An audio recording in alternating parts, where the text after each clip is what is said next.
morning, good afternoon, everyone. It's a pleasure to be with you virtually at USISPF's annual general meeting. This is an incredibly important platform for our two countries, our policymakers, and our business leaders, and that's especially the case as we collectively look ahead at some of the challenges and opportunities here in 2022 and navigate an international environment that's increasingly in flux. India is at the center of some of the most exciting global opportunities, and this relationship between the United States and India continues to grow in its importance. When we think of some of the architects and leaders in this relationship, there's probably no one who has done more to shape this relationship over the last 3 decades than the External Affairs Minister, Minister Jaishankar. And Minister, it's great to have you with us today. We know this is an exceptionally busy time, so thank you for joining us. Well, thank you, Rich. It's a great pleasure, and it's, particularly given my association with the USISPF, I'm very glad to be back in some form, virtual, even if it is at this important anniversary. So really great to be with you.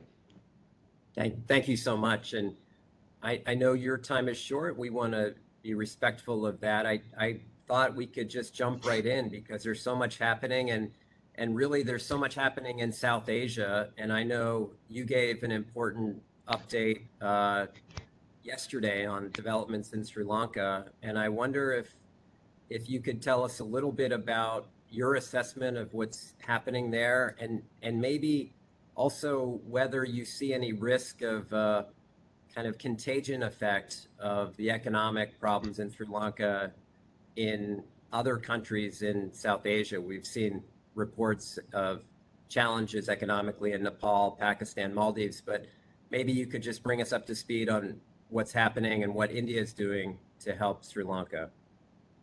Mm-hmm. Yes, you're correct. Yesterday we had a briefing for all the political parties on the situation in Sri Lanka, and that was because in many ways it is really an unprecedented crisis. We've never in recent memory certainly had a crisis of this intensity in our region, one which has required India to step out in this fashion financially. So obviously there was a lot of concern, there was a lot of interest about what we were doing and where we saw this going. Now since then, of course, we've had developments in Sri Lanka itself. This morning, as you know, the parliament voted to elect Mr. Ranil Wickremesinghe as the president. He was the acting president till now. So that's the new development.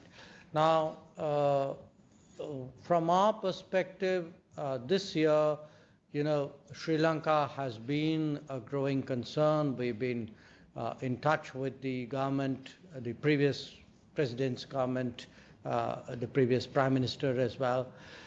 And we have been trying to support them the best we could. Really, this year alone, we have committed about $3.8 billion to Sri Lanka. And that's a very significant amount by any standards, and certainly for a country, like India, which has its own developmental challenges and needs, it's quite a big step to take. So this has included really deferring the trade settlement for the last 6 months.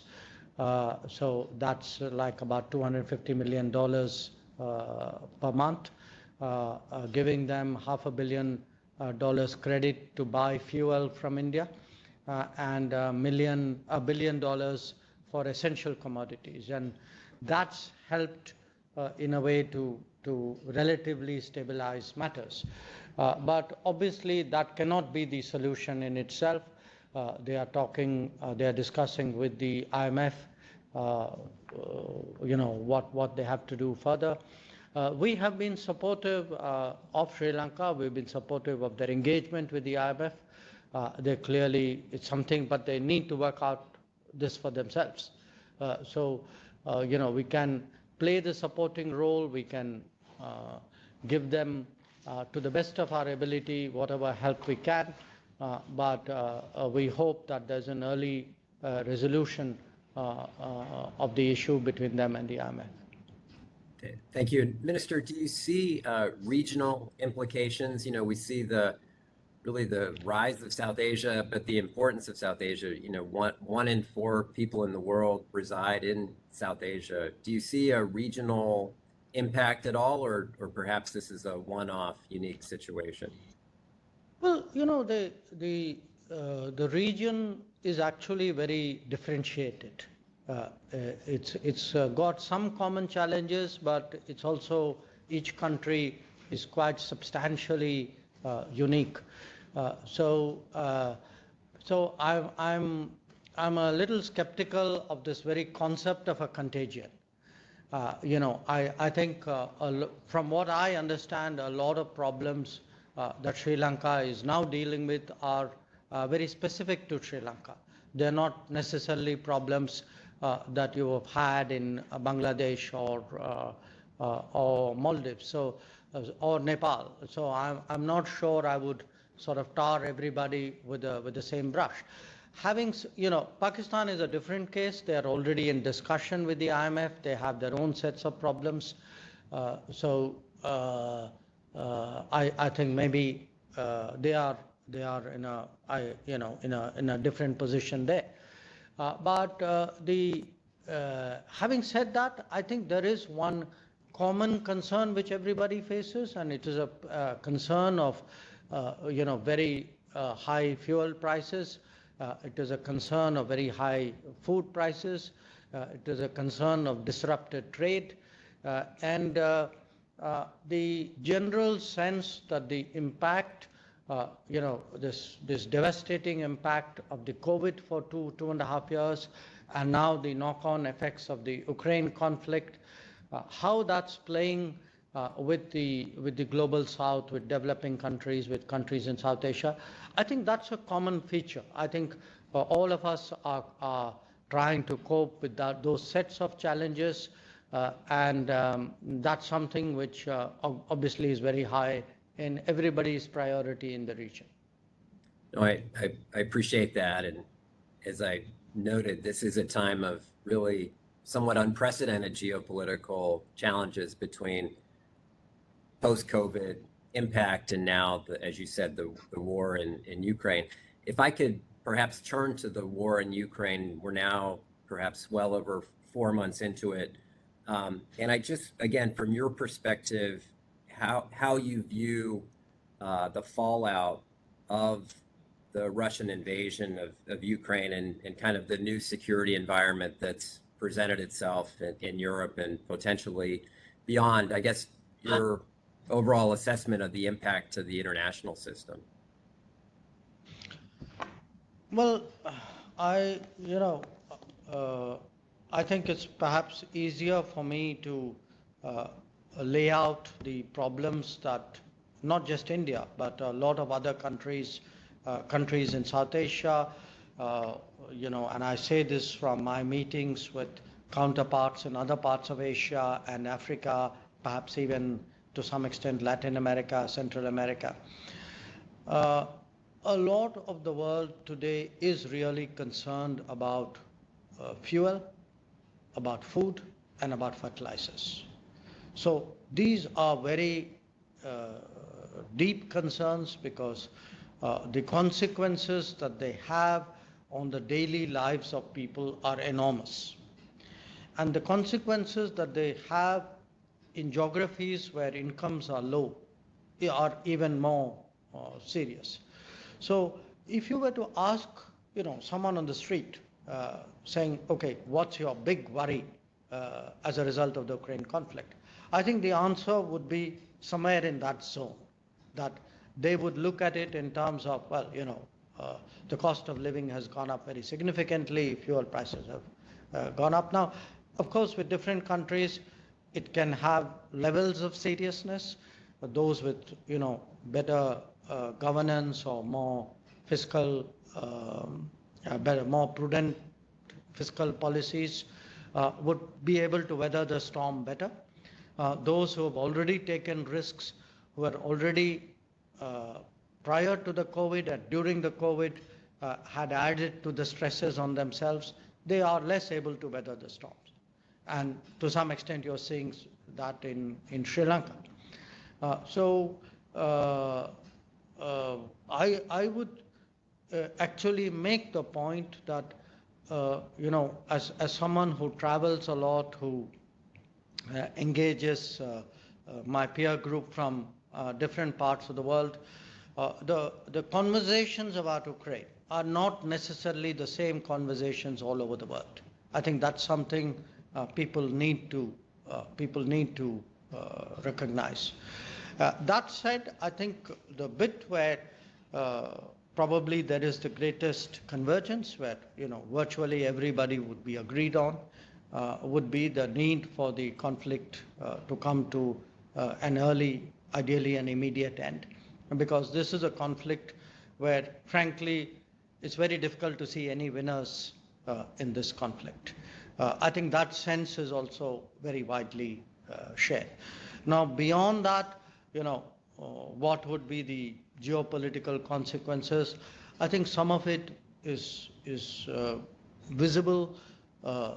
Clearly, the posture of Europe, the Europe's own sense of its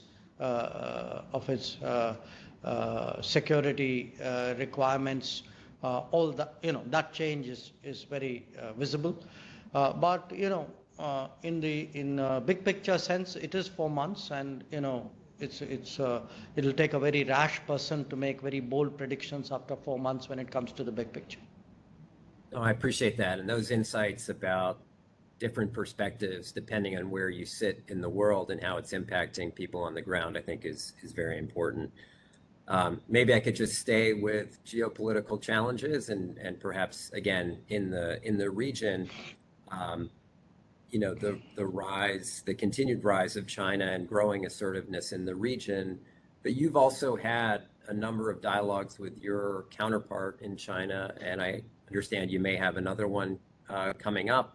I wonder if you could just give us a sense of where things stand between India and China, the state of relations today. How would you characterize them? Well, I would characterize them at this moment as a complicated relationship which is going through a very difficult phase. The reason for that, of course, are the events which took place in 2020 and which continue in many ways even today. And that's the border situation and the fact that there is a large Chinese military force deployed at the line of actual control, when our understanding in terms of developing our ties required peace and tranquility at the border, and bringing a large force and seeking to unilaterally change the status quo is obviously detrimental. It actually undermines peace and tranquility. So, in a sense, the immediate issue which the relationship faces is if there has been a fundamental assumption about the relationship since the late 80s. And then after 30 years, 30 plus years, that fundamental assumption is called into question. It is obvious that the relationship is going to be deeply affected. I think there's also a sort of a larger context in which one needs to look at this. The whole world clearly recognizes the enormous progress that China has made in the last 40 years. Loosely we all use this term, the rise of China. In fairness, nobody would grudge another country sort of going up, you might say, the international order. You know, it's a competitive world, and whoever does well deserves to be recognized accordingly. But there are two aspects to it. One, that China is not the only country which has risen up the global, up the system, you can say. It has happened with India's case, maybe not at the same pace and to the same degree, but it has happened. And so you have a very dynamic situation between the two countries, and how do they then sort of keep their the equilibrium in the relationship when they are both rising, I think is one sort of larger issue. The second is when it comes to that, the equilibrium, the understandings, the assumptions, which actually had kept the relationship very stable for the last 30 years, we have to ask ourselves, how do we keep that going? And we've been very clear, and we've been publicly clear, that if the relationship has to continue to develop, there has to be what we call a recognition and acceptance of the three mutuals, that there are mutual interests at stake, the relationship would develop by mutual sensitivity, and the relationship requires mutual respect. Now, if these mutuals are not followed, obviously the relationship gets into trouble. So if we wish to see a return to the stability and to the normalcy, then it's very important that the three mutuals are followed. And I think this is a message which we have which we gave initially in our discussions, and we've been thereafter quite open about it publicly as well. And the engagement you're having with your Chinese counterpart spans a range of issues, I assume: economic, security, political. On the flip side, you're also pursuing new architectures, relatively new architectures, with countries that have embraced concept of rules-based order, free and open Indo-Pacific. And so maybe I could transition to the Quad arrangement, and really the speed at which the Quad has taken on new life over the last year and a half or 2 years. And I know you've been at again, driving that, and you've seen the origins of it. You saw where it got held back at the beginning, and now you've seen new life put into it. It seems like a very exciting collaboration between these four nations. Well, regarding my own engagement with my Chinese counterpart, for the last 2 years, it's been primarily focused on the boundary situation. Because unless the boundary situation rectifies itself fully and substantively, it's very difficult, frankly, to contemplate a normal relationship. So to embark on discussions in other areas really does not square with the boundary situation. And therefore, we keep reiterating the message that it's in our mutual interest, if we wish to develop a relationship, that the sooner we come back to a normal boundary situation, the better it is for both of us. Regarding the new mechanisms and what else is happening in the region, what's happening in the region is really a cumulative consequence of a number of trends which in my view have been unfolding over the last 25, 30 years. If you mentioned Quad as an example, if you look at Quad, actually US-Japan and US-Australia relationship have been traditionally, historically very strong. I mean, these are treaty allies of the United States. Japan and Australia have also had decent relationships. They've become much warmer, much deeper in the last few years. But the new factor, in a way, is actually India's relationships with these three countries. And there, the driver in many ways was the India-US relationship. I wouldn't say the driver, the earlier one in the progression was India-US, and it started with the Clinton visit, then the nuclear deal, the Bush 43 administration, Obama, Trump. It has, I mean, as I say, you've had 5 American presidents in this period, very different from each other, but sharing a determination to actually take this relationship forward. Now, the next one to follow was Japan. The Japanese engagement with India was much more cautious. It's also, I mean, Japan, after all, is not as global as the United States, so the breadth of the agenda is obviously not the same. But it has also unfolded in its own pace, and there, of course, on the Japanese side, we are singularly indebted to former Prime Minister Shinzo Abe, because I think his personal leadership, his personal interest in this relationship was one of the very important driving forces for its progress.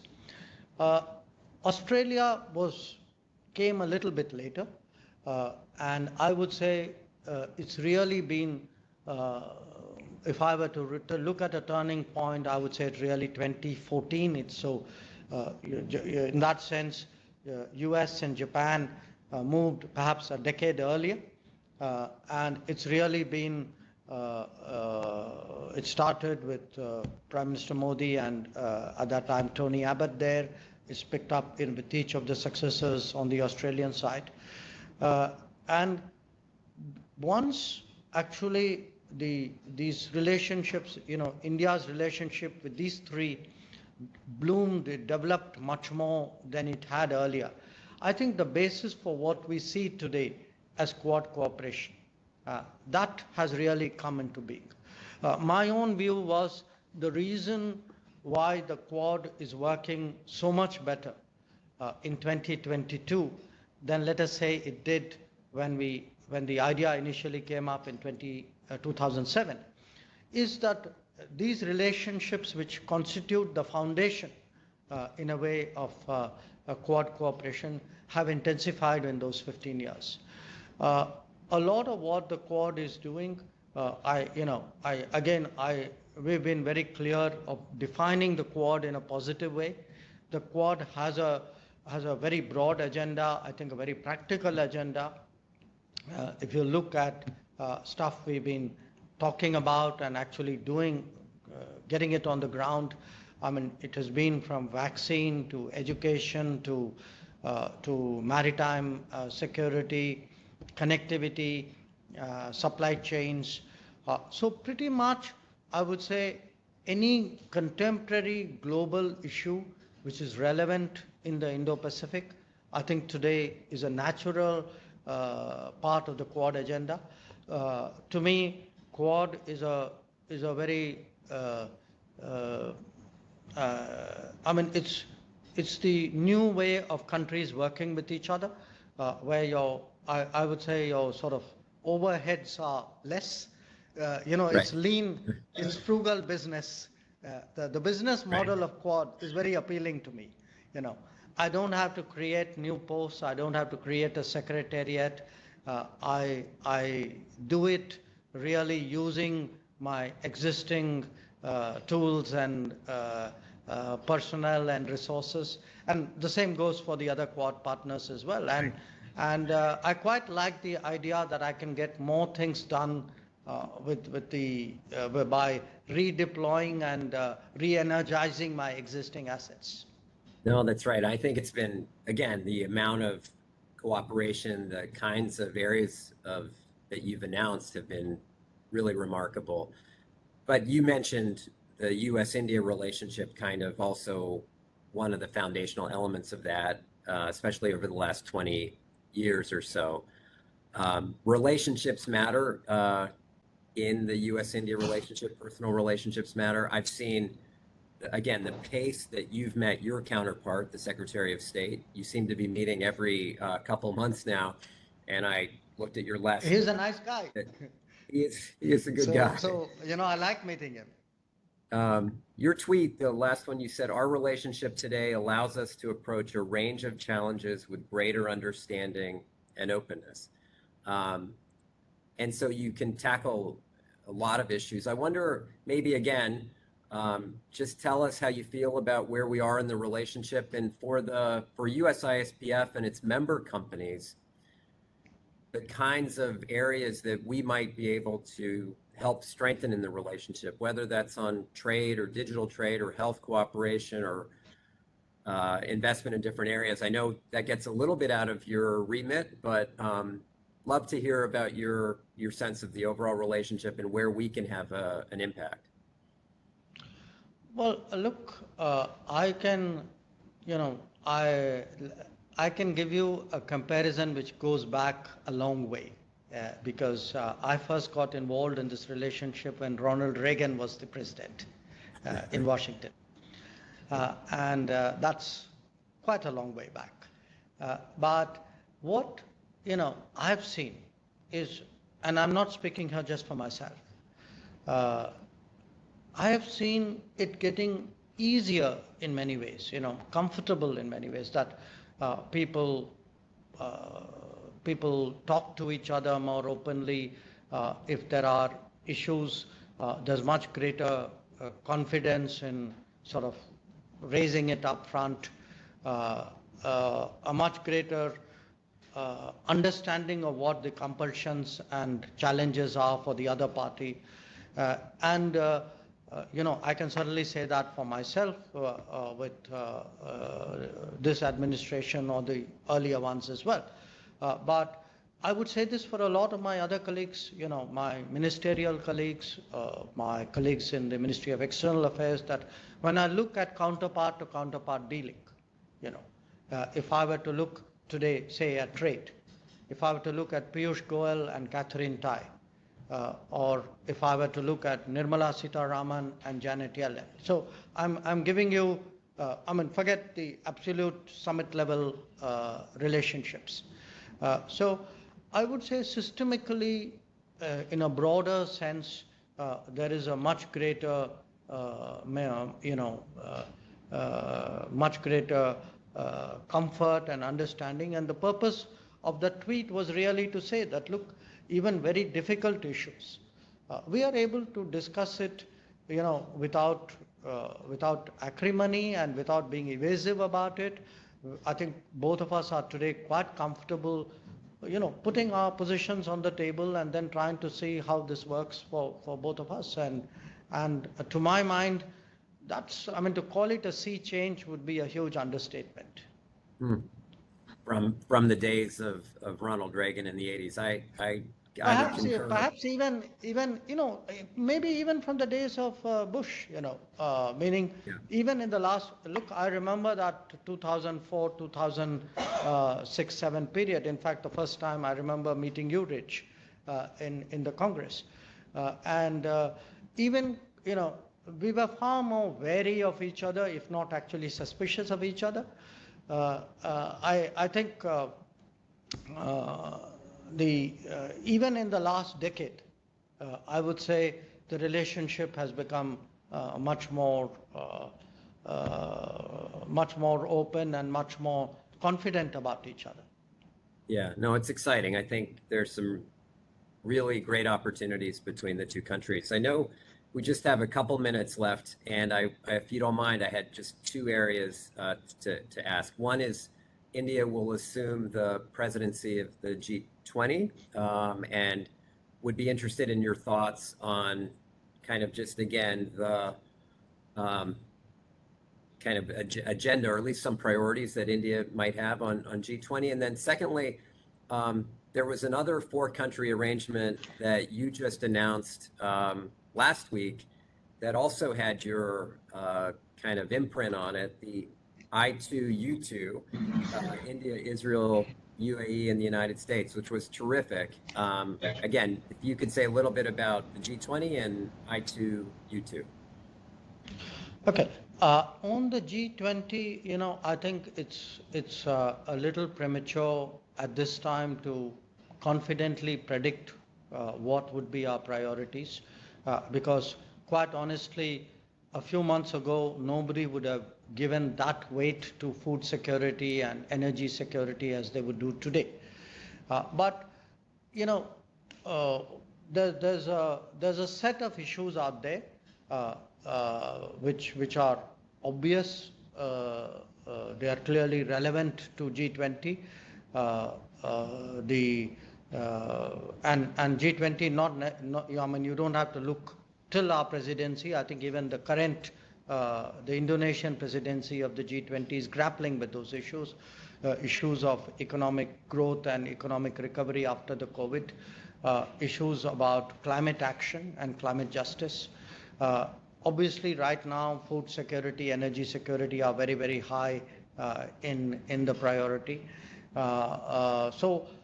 These are, I mean, there are a set of issues.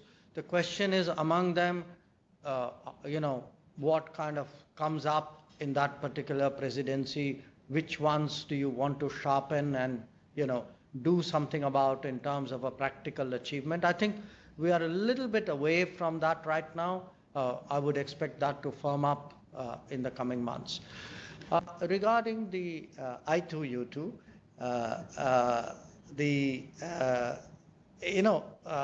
it started actually when I was preparing to go to Israel last year, and Yair Lapid rang me up and said, "Look, you are coming here, and we are thinking whether there's a way in which the four of us can work together, because there are a lot of possibilities that open up as a consequence of the Abraham Accords." And the reason we had that conversation was that I had been talking to him, as also obviously to Tony Blinken and to Sheikh Abdullah, about what we could be doing more in the Gulf and in the Middle East. So we actually did a virtual meeting when I was in Israel. At that time, Lapid and I were sitting next to each other, engaging the Tony and Sheikh Abdullah virtually. This time, of course, President Biden and Prime Minister Lapid were physically together, and Prime Minister Modi and Sheikh Mohammed were there virtually. The essence of it is really to see,